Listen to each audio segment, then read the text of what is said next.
Belgrade has been physically razed and rebuilt 22 times across 2 millennia.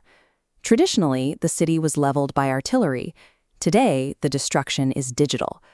The Korporacija Novog Sveta, or KNS, is executing a 23rd razing to make room for the Gornji Rez, a floating canopy of corporate arcologies. They have begun by bolting server racks directly into medieval limestone of the Kalamegdan fortress. Under the Digital Purity Accord, KNS identified 15 million terabytes of unauthorized human memory for systematic deletion. This diagram tracks the erasure of decades of unverified personal and historical archives. Processing this volume of data generates massive amounts of heat.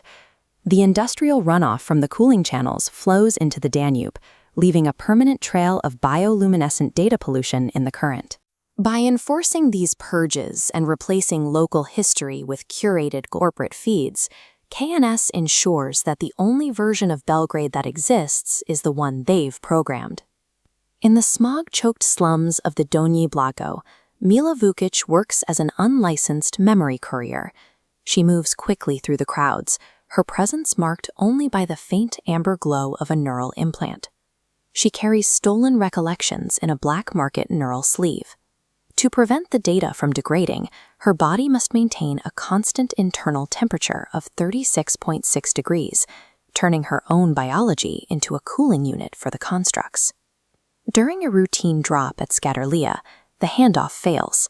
Instead of her contact, Mila finds a team of KNS field operatives waiting in the shadows of a collapsed archway. She escapes by navigating the broken physical architecture of the old city. She favors narrow alleys and stone ruins, where the overhead surveillance drones lose line of sight. Mila relies on analog geographic knowledge that exists entirely outside the KNS mapping algorithms. Her survival depends on the city's streets that the corporation has already tried to delete. KNS Praga pursuit drones sweep the Zemun district. These delta-wing silhouettes use high-intensity red scanner beams to slice through the rain and pink holographic fog. Dragana Zorić coordinates the hunt from a Level 7 command center.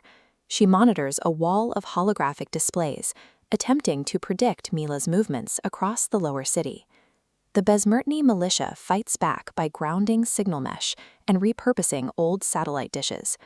These improvised tools create a network of digital blind spots that baffle corporate sensors. When an operative corners her, Mila grabs a loose edge of the grounded mesh. As the soldier reaches out, he completes the circuit, and the mesh discharges a violent surge of electricity directly into his tactical suit. High-tech surveillance becomes a liability when forced to operate within a hostile, undocumented analog ecosystem. Mila seeks refuge in the Church of St. Sava. The monks have welded signal blockers to the marble columns, turning the cathedral into a trackless void on the corporate grid. Inside, warm candlelight reflects off ancient golden mosaics. The illicit blockers hum faintly, creating a space that is physically shielded from the neon chaos outside. There she finds Otach Stefan.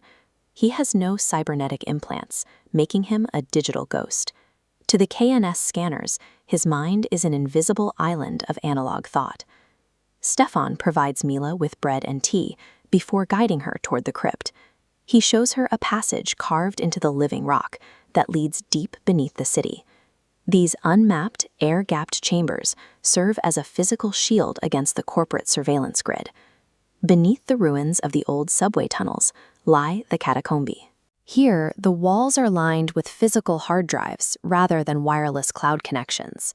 The data monks tend to the equipment in silence, encasing server stacks in 14th century icon frames.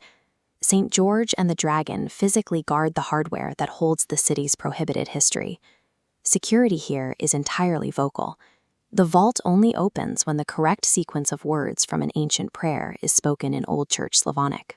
By isolating their data within religious ritual and physical stone, the monks ensure these records outlast corporate encryption and power cycles. Mila reaches the central Pumptania server. She connects her neural sleeve directly to the mainframe, bridging her own biology with the underground archive.